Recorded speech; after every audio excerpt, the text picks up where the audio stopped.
নমস্কার। আজকে আমরা কথা বলবো এআইসিটিই কে নিয়ে, মানে all India council for technical education. ভারতে টেকনিক্যাল এডুকেশনের পুরো প্ল্যানিং আর দেখাশোনার দায়িত্ব কিন্তু এই সংস্থাটারই। তো এই আলোচনায় আমরা কি জানব? প্রথমে দেখব এআইসিটিই জিনিসটা ঠিক কী, তারপর এর আসল লক্ষ্য কী, কিভাবে এরা কোয়ালিটি কন্ট্রোল করে, এর ভেতরে কারা আছেন, আর সবশেষে এটা আমাদের জন্য এত জরুরি কেন। চলুন তাহলে শুরু করা যাক। সবার আগে জানা দরকার এই এআইসিটিই আসলে কি, ভারতের ঠিক কাজটা কি। এক কথায় বলতে গেলে এআইসিটিই হলো একটা জাতীয় স্তরের কাউন্সিল। এদের প্রধান কাজ হলো সারা ভারতে টেকনিক্যাল আর ম্যানেজমেন্ট শিক্ষার মান ঠিক করা, নতুন নিয়ম বানানো এবং সেইগুলো যাতে ঠিকঠাক পালন করা হয় সেটাও দেখা। মানে বুঝতেই পারছেন, এটা একটা আইন স্বীকৃত সংস্থা যার ক্ষমতা কিন্তু অনেকখানি। জানেন, এআইসিটি এর ইতিহাসটা কিন্তু বেশ ইন্টারেস্টিং। যখন এটা ১৯৪৫ সালে শুরু হয়, তখন এটা ছিল শুধু একটা অ্যাডভাইজারি বডি, মানে সরকারকে পরামর্শ দিত। কিন্তু আসল পরিবর্তনটা আসে ১৯৮৭ সালে, যখন একটা আইনের মাধ্যমে একে স্ট্যাচুটারি স্ট্যাটাস দেওয়া হয়। আর তখন থেকেই এটা একটা উপদেষ্টা সংস্থা থেকে হয়ে ওঠে একটা পাওয়ারফুল রেগুলেটরি বডি। বলা যেতে পারে ভারতের টেকনিক্যাল এডুকেশনে একটা নতুন অধ্যায়ের শুরু হয়েছিল তখন। আচ্ছা, তাহলে এক নজরে কিছু জরুরি তথ্য দেখে নেওয়া যাক। এআইসিটি কাজ করে শিক্ষা মন্ত্রকের অধীনে। এর হেডকোয়ার্টার হলো নিউ দিল্লিতে। আর আগেই যেমন বললাম, এর প্রধান কাজ হলো প্ল্যানিং আর রেগুলেশন। তো এআইসিটিই কেন বানানো হলো, এর আসল উদ্দেশ্যটা কি? চলুন এবার সেটাই একটু বিস্তারিতভাবে জেনে নেওয়া যাক। দেখুন, এর উদ্দেশ্যগুলো কিন্তু খুব পরিষ্কার। প্রথমত, পুরো টেকনিক্যাল এডুকেশন সিস্টেমটার একটা সঠিক প্ল্যানিং করা। দ্বিতীয়ত, কোয়ালিটি বাড়ানো। সব প্রতিষ্ঠানে যাতে পড়াশোনা, পরিকাঠামো আর রিসার্চের একটা ইউনিফর্ম স্ট্যান্ডার্ড থাকে সেটাও নিশ্চিত করা। আর হ্যাঁ, নতুন কোনো কলেজ বা কোর্স খুলতে হলে তার অনুমোদনও কিন্তু এআইসিটিই দেয়। এর সাথে সাথে ইন্ডাস্ট্রি আর শিক্ষা প্রতিষ্ঠানগুলোর মধ্যে যোগাযোগ বাড়ানো এদের একটা বড় লক্ষ্য। এই লক্ষ্যগুলো শুধু কলেজের চার দেওয়ালের মধ্যে সীমাবদ্ধ নেই। এর আসল উদ্দেশ্য হল দেশের টেকনিক্যাল শিক্ষাকে আরও আধুনিক করে তোলা, এমন ওয়ার্কফোর্স তৈরি করা যারা বিশ্ববাজারে প্রতিযোগিতা করতে পারে, মানে ইন্ডাস্ট্রি রেডি হবে।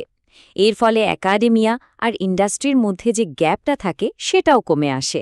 আর সবশেষে ছাত্রছাত্রীদের চাকরি পাওয়ার সুযোগ বা নিজে কিছু করার উদ্যোগ দুটোই যাতে বাড়ে সেদিকেও নজর রাখে এআইসিটিই। আচ্ছা, উদ্দেশ্য তো বোঝা গেল, কিন্তু প্রশ্ন হল এআইসিটিই এইসব কাজ করে কিভাবে? মানে কোয়ালিটি ঠিক রাখার জন্য এদের হাতে কি ক্ষমতা আছে?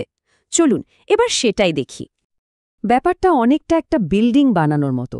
এআইসিটিই এখানে আর্কিটেক্টের ভূমিকা পালন করে, মানে টেকনিক্যাল এডুকেশনের ভিত্তিটা তৈরি করে দেয়।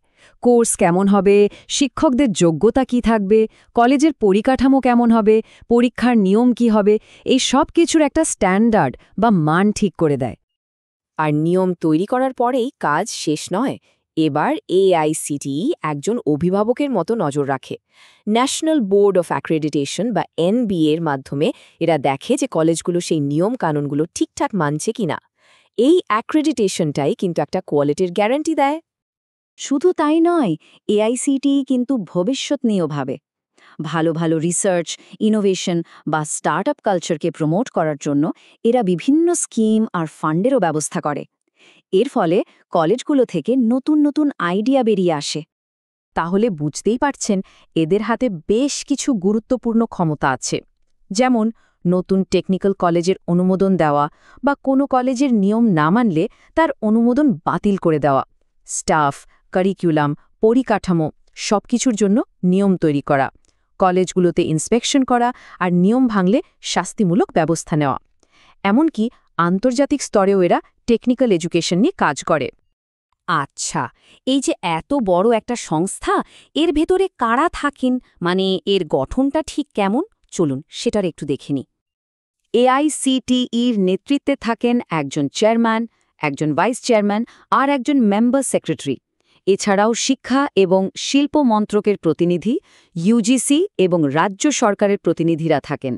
এর সাথে যুক্ত থাকেন অনেক টেকনিক্যাল এক্সপার্ট আর শিক্ষাবিদ, মানে এখানে সবাই মিলেমিশে সিদ্ধান্ত নেয় যাতে সেটা সব দিক থেকে সঠিক হয়। এতক্ষণ ধরে আমরা এআইসিটির অনেক কিছু জানলাম। এবার শেষ পর্যায়ে এসে চলুন বুঝি ভারতের জন্য এআইসিটি ঠিক কেন এত গুরুত্বপূর্ণ। এই কথাটা কিন্তু খুব সত্যি যে এআইসিটিই আসলে একটা সেতুর মতো কাজ করে। কার কার মধ্যে? শিক্ষা জগৎ, সরকার আর ইন্ডাস্ট্রি, এই তিনটের মধ্যে। আর এই সেতুটাই দেশের টেকনিক্যাল ওয়ার্কফোর্স আর ইনোভেশনের পুরো ইকোসিস্টেমটাকে একটা সঠিক দিশা দেখায়। শেষ করার আগে একটা প্রশ্ন রেখে যেতে চাই। আজকের দিনে যখন আর্টিফিশিয়াল ইন্টেলিজেন্স বা এআই এর মতো প্রযুক্তি সবকিছু এত দ্রুত বদলে দিচ্ছে, তখন ভারতের টেকনিক্যাল এডুকেশনের ভবিষ্যৎ কী? আর এই নতুন চ্যালেঞ্জের মোকাবেলা করার জন্য এআইসিটিডির ভূমিকাটাই বা কেমন হওয়া উচিত? ভেবে দেখবেন।